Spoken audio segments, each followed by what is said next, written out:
Bonjour et bienvenue sur la chaîne Point de Psy. Je suis Amélie Séguin, psychologue clinicienne. Et moi, Marie-Josépha, psychologue également. Dans cette vidéo, nous allons vous parler de stress, d'angoisse, d'anxiété.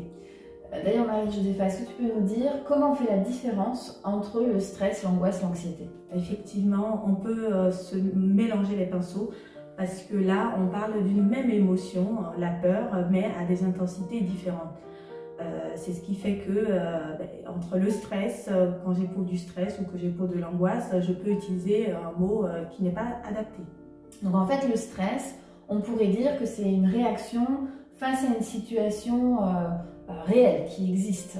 Le stress nous permet de nous protéger, de nous adapter, et le bon stress nous permet de nous dépasser et de faire face. Alors que l'anxiété, ça serait plutôt une anticipation d'une situation qui n'est pas encore arrivée, voire qui n'arrivera pas. Et on commence à imaginer des scénarios catastrophes, à imaginer le pire, on attribue des pensées négatives aux autres. Tout à fait. L'anxiété, le stress et l'angoisse ne veulent pas qualifier la même intensité d'émotion. C'est pour ça que l'angoisse, c'est quand même une émotion beaucoup plus marquée, beaucoup plus forte et qui amène jusqu'à des réactions physiologiques dans le corps. Est-ce que tu pourrais nous en dire plus? La crise d'angoisse se manifeste par une respiration accélérée, rapide, ou parfois une réaction un peu saccadée. Tu sais, ces moments où on suffoque, où on a l'impression comme ça qu'on est oppressé, qu'on ne va plus pouvoir respirer.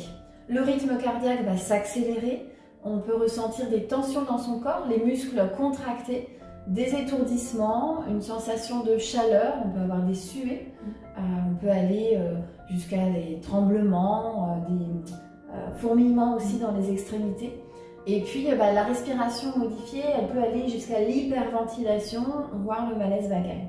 Tout à fait, ça peut aller également jusqu'à la tétanie, c'est-à-dire le corps qui se fige totalement et là ça peut être hyper impressionnant. Surtout pour la personne qui vit la crise. Elle est convaincue dans ces moments-là qu'elle va mourir et qu'elle n'arrivera pas à réguler sa respiration. Et généralement, dans ces crises qu'on qualifie d'attaque panique, la personne va avoir tendance à débarquer aux urgences ou à appeler quelqu'un en étant totalement incontrôlable. Oui, c'est tellement impressionnant, ça fait peur. On a vraiment cette sensation là dans le corps, on souffre, on a mal et on a très peur de ça. Alors ce qu'il faut savoir, c'est qu'une crise d'angoisse finit toujours par passer. Tout à fait, il faut garder en tête, avoir conscience que même si on ne fait rien, même si elle dure très très longtemps, la crise d'angoisse a une fin. Mais ça veut dire que si elle s'arrête tout seule sur la durée, qu'est-ce qu'on peut faire pour la limiter? Alors, effectivement, elle passe toute seule, cette crise d'angoisse, mais c'est quand même plus sympa si on peut intervenir et en réduire la durée. Et c'est possible par le contrôle de la respiration. Tout va passer par la respiration. D'accord, c'est pour ça que dans les films, on voit souvent des personnages avoir leur sac quand ils sont en crise d'angoisse pour pouvoir respirer et voir ce sac se gonfler, se dégonfler. Exactement, la respiration, le contrôle respiratoire. Voilà donc quelques explications sur l'anxiété, l'angoisse. Si vous souhaitez avoir plus d'éléments sur la gestion de cette émotion, n'hésitez pas à nous le dire.